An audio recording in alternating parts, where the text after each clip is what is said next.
lot of work around automating content creation, making content creation easier, making it faster. And I think there are unprecedented opportunities with AI for someone like me who does not like creating content at all, who does not like posting content and so on. It's just been beautiful. And I'm looking to share that knowledge and hopefully bring back the joy of content creation for some of you.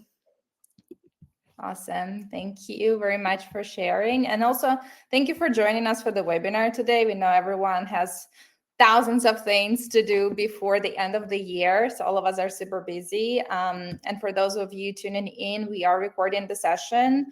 And for those who are missing us live, you'll get the recording after we are done with this workshop. So, I mean, there's so many creative things that happened in the industry this year and last year, and I think we're just getting better almost every month with new releases of all these AI tools. And I feel like there are lots of like challenges that are being addressed with these iterations. The ones that I hear the most are like, we don't have time or resources to do it, or we had to go live yesterday and we still don't have the creative. I don't know, Pamela, what are like some of the challenges that you feel like you're filling in the gaps in for with the automation that you're doing? Yes, I think the biggest argument is time and then overcoming writer's block, right? So where you don't have inspiration typically 24/7, and there's a lot of things to do, and content creation typically runs to the back of the brain.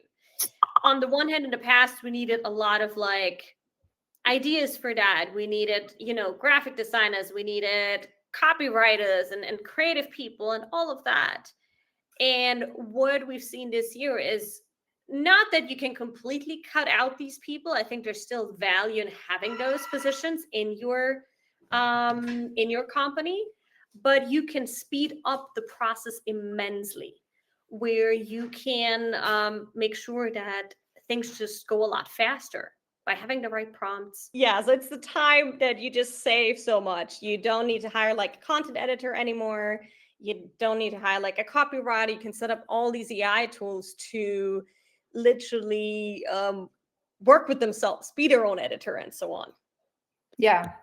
Yeah, definitely. Yeah. So this is definitely, I can see through lots of our users on the platform as well. Although we don't deal with creative, we do expect our users to upload the creative, and these are some of the things that we oftentimes hear.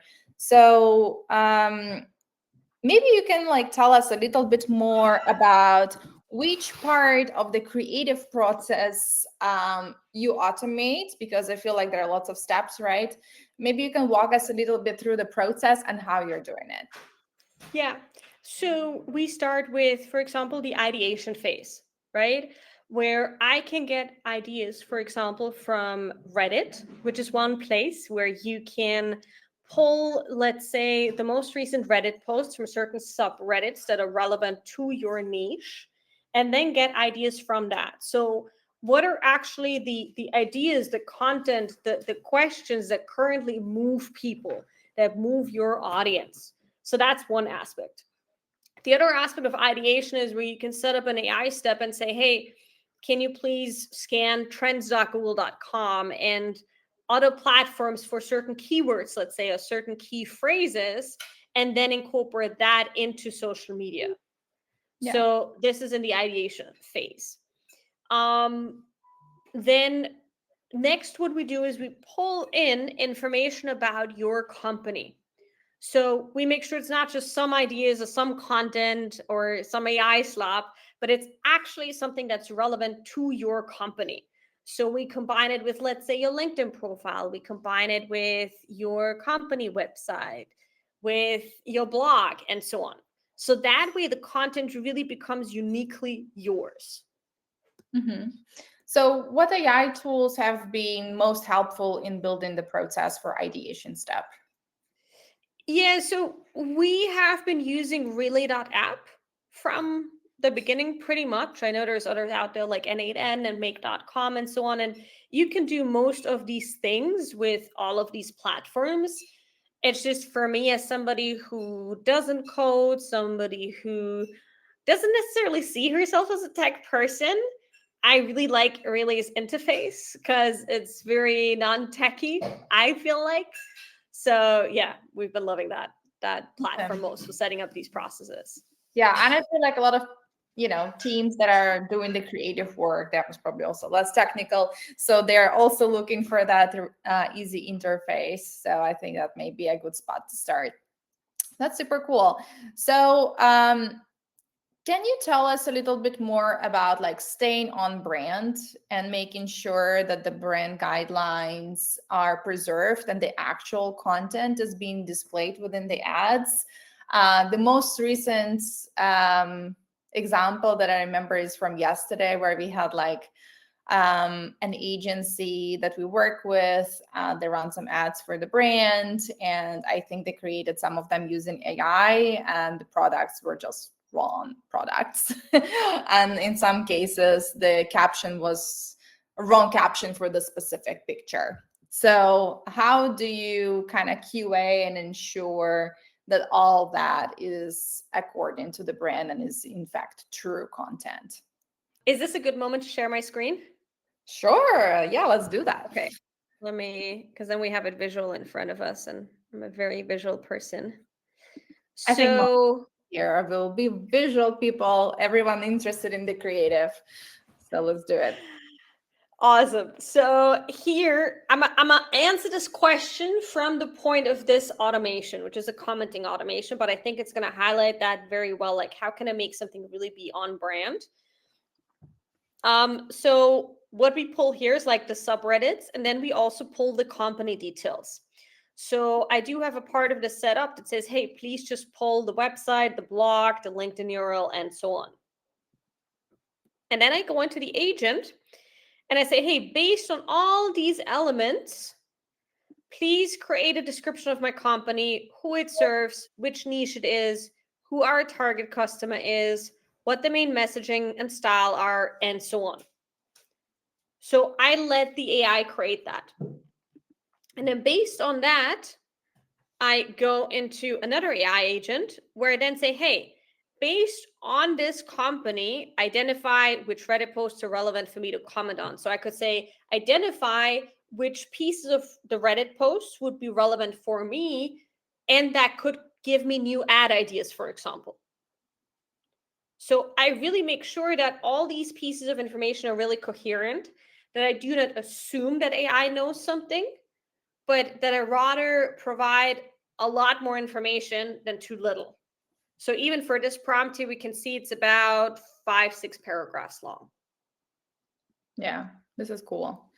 And also you have sequenced prompt. So it's like you first you do this and then you do that. Yes, Exactly. always. Yeah. Yes. So it's almost like, think about having like an entry-level employee. You'd not tell an entry-level employee to assemble a car on the first day. You'd probably first tell them to, hey, look at what the wheels are made out of. Yeah. Or what the screws of a motor are made out of, something like that. And then you work up from that. Yep. Yeah, very cool. So where I guess like for the ads, do you also use this to do some visual ads, or is it mainly for, let's say, like text ads, like search ads or something like this, or posts on social? Yeah, so this gives me typically a good basis for anything that's written. Mhm. I've tried it with visuals. I haven't had a good experience yet. So I know there's Midjourney, Canva and so on. But I figured with most creatives, I still like a good old Canva, at least for the images.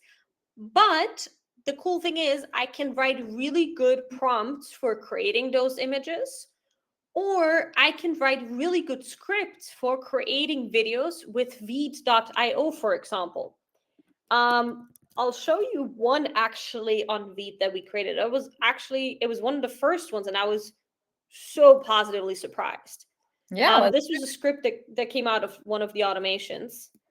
And I think like video with like brand content, video has so much more impact than like static ad banners.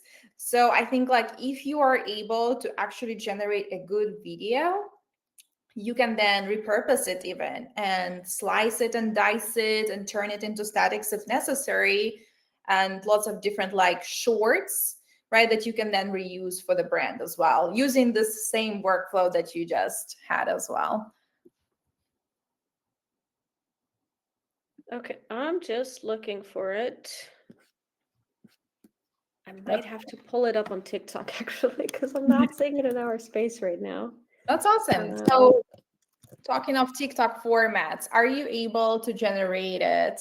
And it's mainly for audience that is listening. Are you able to generate different formats of that same video with automation that you have developed? Not with that automation per se, but I can say, give me like a 15-second script, give me a 60-second script, give me a like 5-minute script. Mm-hmm. And then I can have it, I typically have it create the full script, including the situation prompts, so that when I add it in like a video AI tool, it already tells it, hey, use a background that's in a snowy landscape and shows a man and a woman holding hands walking through it. So the AI already does all that for me because of the prompt that I've given it. Let me show you the video that I meant. Can you hear it? I cannot hear the video, but you can most probably put it also here or like share your screen. Maybe sharing the screen can help. Go back and start from scratch. Feeling overwhelmed, you can't outwork survival mode, working 60 plus hours and still not getting enough done? Let me explain why. It's not about time management, it's about your nervous system. When you're in fight or flight, your brain focuses on short-term fires. Planning hacks? They fade fast when stress takes over. It's time to I'm just going to stop it here because it goes on for a minute 33. But this came out with just one prompt and I barely had to edit anything. This is very cool. And did you, it sounds almost like you or like you. Did you record it or did you just give it the voice to do the script? I chose that voice. And then funnily, like you, a lot of people I showed this to were like, oh my gosh, it sounds like you. And no, it ended up being coincidence. And of course, our own bias to probably go for a voice that sounds like us. But yeah, and this video performs like the same as like stuff that I record. So I think where, usually people would be worried about, oh, it's AI slop, or does it really perform as well, and so on. If it's done well, if you put in some thought, it's a really, really great alternative. Yeah. So you mentioned something really interesting. You said it performs almost the same as if you would generate your own full human-made content. Can you tell us a little bit about like how do you choose the metrics, how much time you give, or like how many variants are you testing, or like anything related to, I guess, measuring the success of your automation system? Yeah, so for a meta ads, for example, I would want to use at least 30, 40 different creatives per ad set. Videos or images, doesn't matter, mixing both ideally. And it doesn't have to be like 30 different videos, but it can be, let's say, 5 different videos, 5 different images, and then you have 5 different ad copy variations, right? But what's important for like any platform, and even on Growth Channel, like we need to refresh creatives. So don't assume that one creative that you use today, you can use that for like a year. That's just not how it works anymore. And it's also that people need to see different versions of a brand in different formats that talk to different senses, visually, audibly, and so on. So at the same time where I can create one script and a prompt, I can, of course, modify the prompt to give me 5 scripts instead. Or I can then go to ChatGPT or Claude and so on and say, hey, give me, X amount of variations. Yeah. How many variations do you usually need to maybe like arrange to see the performance impact from, a certain set? I would say having a minimum of 10 to 15 already helps. Mm-hmm.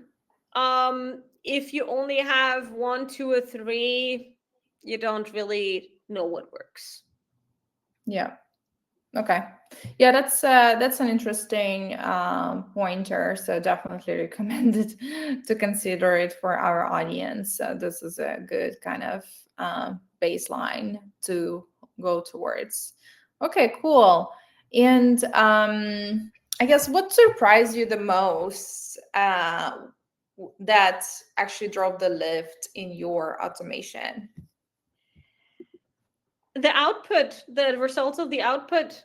I keep coming back to this word like AI slop because it's so much out there, and of course there's a lot of like stuff that's being created that's not useful to anyone. But I like my best performing LinkedIn post this year was because of AI, something I'd written with the help of AI, probably 98% of the post. And what's important is just that you add your own experience to that and that you learn prompting. So for example, one of my favorite things to do in prompts, in any marketing related prompts around copywriting, email stuff, and so on, is to have the AI assume it is, for example, Alex Hormozy, Russell Brunson, Tony Robbins, Ross Ruffino, and so on, whatever character you like. And that brings astonishing results. And when you mix that with your brand voice, it's beautiful. Yeah, this is awesome. Oh, and sorry. You asked me for actually the most impactful thing has been that we have had over 500,000 organic impressions this year on Google because of all the blog work and so on that we've published from these automations, which all the years so far, I think we've been at maybe a 10th of that maximum a year. That's awesome. That's actually a huge impact. And I think I saw some of your graphs that you posted on LinkedIn, like the screenshots about how the search ranking has been increasing over time. For audience that does focus on content creation, maybe you can tell them a few hints and tips for implementing a similar strategy, like maybe like some process hints or anything like that. Yeah, watch YouTube videos. There's so much out there. Focus on one platform. Do it with either N8N, Make, and I'm sure there's others that I don't even know about, right? Or really, whatever it is, focus on one platform and then get good at that. The other thing is, I always like to ask the AI to kind of show me my blind spots. So if you were XYZ person, what would you improve about that prompt? If you were the top editor of XYZ, what would you improve about this prompt, about this piece of article, and so on? If I wanted something to convert XYZ, what else would you change? So using the AI as an active feedback loop is super, super valuable. Yeah. How do you apply it in like real life examples, like improving your content pieces, right? How would you do that? So you could loop in a step that is an AI agent, for example, that says that has the job description of being like the senior editor with 20 years of experience. And so you'd first create like a written piece, and then you run it through the senior editor's piece of an agent, and then you'd see it come out and be different. Another trick is to play those AI tools against each other. So you create something in Claude, then give it to ChatGPT and say, hey, Claude has created this. How would you rank this? How would you rate this? What else would you improve? And then you can do this a couple of times and you'll see it does get better typically every time. So yeah, these are just a couple of the many ways that are possible here. That's cool. Yeah, that's quite interesting. So in terms of like your ad experience, I know you usually do lots of like Google ads, right? The search ads. How helpful these automation has been in your, let's say, search ads? So funnily enough, in the search ads, not yet a lot. We got to remember that Google Ads is also like YouTube ads and display ads and so on, and Performance Max. So that's where it comes into play, because that's when we can use videos, that's when we can use images, where we can use typically a little bit more elaborate text pieces as well. And it's just become much easier to create content. It's become much quicker to replace creatives, to provide it with new pieces of information, to update like copy for seasonal aspects and so on. Yeah, that makes sense. And for your clients at an agency, like, are you having different workflow sequences for, let's say, content generation per each to make sure they're all separate? Yeah, so I'm pretty picky about that, I would say. Yeah, there is a whole bunch of workflows that range from using meeting recordings, for example, to create content, to using Reddit to create content, to using trends to create content, to using, you can use like YouTube channels as a basis to create content. What else do I have? Oh, I have my own Google Drive folder. So whenever a document gets uploaded, there's one for Facebook lead ads. Yeah.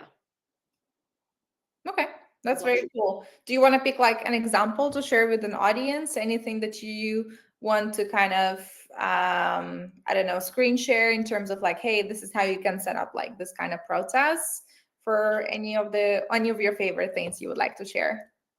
Yeah, let me see. I think this one would be a cool one here. So this is where we talk about the basic premise is, hey, you're running lead gen ads and you want to send out better targeted emails to those leads. So when you run lead gen ads, typically you then send them a freebie and they go into an email sequence, and everybody who goes into that email sequence gets the same email of that sequence. But we can write them much better customized emails, and let me show you how. And at the same time, we validate if that's actually a good lead. So currently, or in this automation, you can see here, new lead has signed up in the optimization or for the optimization guide. And then what we do based on those pieces of information, we're going to say, hey, please search LinkedIn. So based on the email and name, search LinkedIn and then give me the LinkedIn profile URL. And pull that profile. And then based on that, classify the lead. Classify it as high quality lead if they show at least 2 or more of these indicators. So I pull first a little bit of information like name and email and phone number or something, so I don't have too big of a barrier for the lead to actually sign up. And then I go to LinkedIn to say, hey, and now match it with their profile. And from that profile now, help me classify if this is actually a high quality lead. And if it's a high quality lead, then please go add like an entry in a CRM, in this case, Adio. And then if it's a high quality lead, write a certain follow-up email.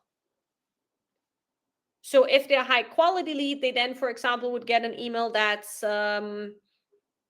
that receives, let's say, access to a training. And then if it's a low quality lead, I could say, hey, they just received like 5-6 free tips. And then also here, you can see I've added a whole bunch of resources. I've added reviews. I've added like the training. I've added, I think, nope, that's actually it. What we've added here. That's the training link here. And yeah, I can go on and say, hey, reply to the email, like send a follow-up email, like PS, forgot to say, wanted to mention, and then continue or send a couple more emails. Very cool. Yeah, thank you for sharing. This is pretty awesome. And you already said that you're measuring all of the stuff and you're seeing amazing performance results. Like, what was the impact of implementing this flow versus doing it, like you did it before without the AI? I mean, honestly, if we like had to do all of this manually, I don't think we'd be sitting here and talking. I think we'd be talking in 5 years because I'd still be working on all this. So it just like it saves you so much time. And because of that, I'm able to do other things. I've been able to try out a lot more things in my business this year. I've been able to communicate with a lot more people. I've been able to dive deeper on client work to do more there. So it frees up so much time. It takes a bit in the beginning to get it set up. I'm not going to lie about that. But once it's set up, the amount of time it saves you is incredible. Like, I think one of the things I set out at the beginning of this year was I said, I want to take content really seriously. But I didn't really have the budget to hire a full-time editor. I hired a video editor / content editor, and he's been of great help, but he works for us like part-time. So if this would have been done by one person, I think I've needed like at least a 3-person team, like a brand strategist and the content editor, and then the whole like graphic creative design social media person.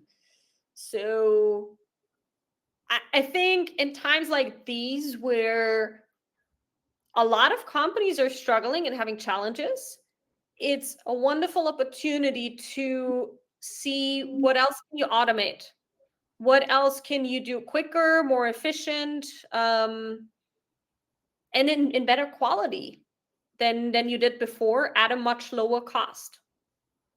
Yeah, this is pretty awesome.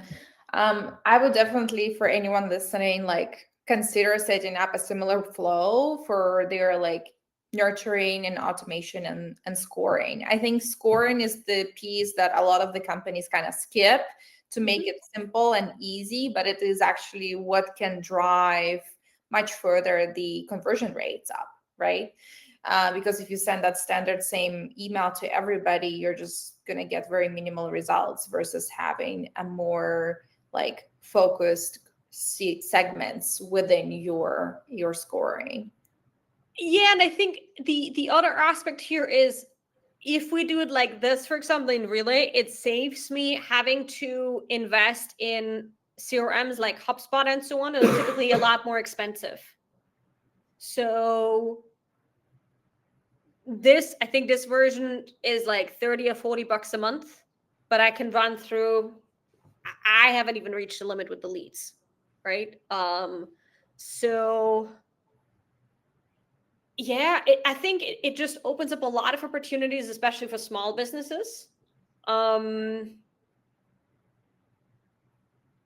and it's gonna be key moving forward. I think every business has to look into how it can use AI in that regard better, because it's gonna be a competitive advantage. Yeah, definitely. And I love the video thing as well you showed. I think this was absolutely amazing. And I'm sure anyone can set up a similar flow for automation to produce that original, 1-2 minute, whatever, that then they can cut and have different formats for various platforms, in different ad dimensions, and then also perhaps even different variations to see which messaging resonates most with the target audience. So this is pretty cool stuff.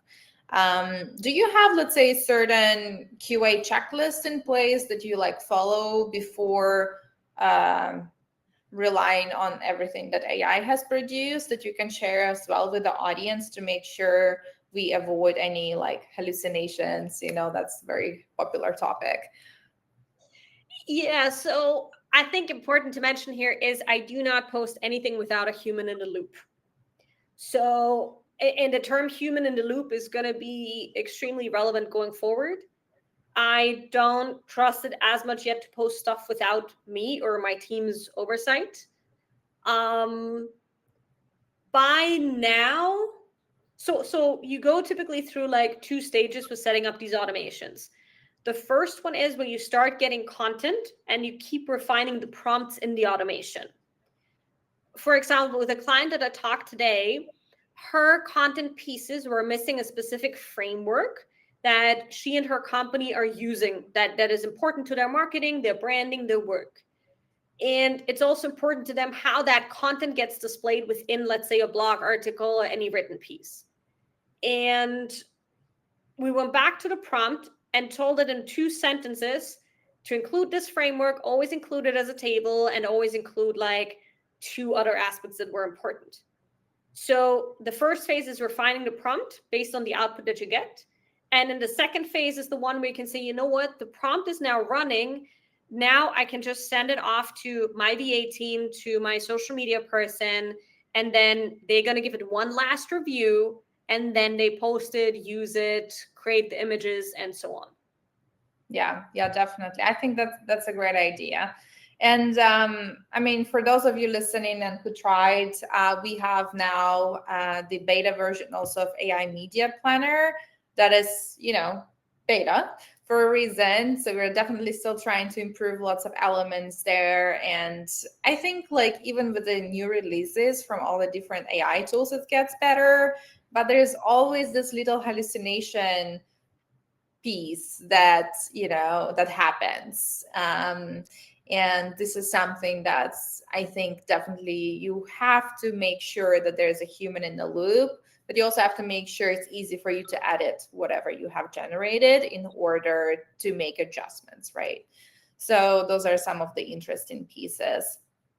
And talking of ads, this morning I read a very interesting article on DigiDay because we have, this wave of agentic advertising and all of that, and how LLMs are going to be doing the media buying for you. But the fact is, there are so many of the milliseconds that's happening on the Bitstream auction that, LLMs take much longer to think. So they won't be able to act on the auction. And therefore the ad cannot run. So there's still quite some work that needs to happen in the AI space, with hallucinations, with the time it takes for it to think and act, right? But overall, I feel like this year we have seen amazing wave of improvement, right? And I'm saying months, but I feel like almost every day something is happening. So definitely really, really cool stuff. So I guess before we close, Pamela, do you want to share anything else with the audience that we haven't covered yet?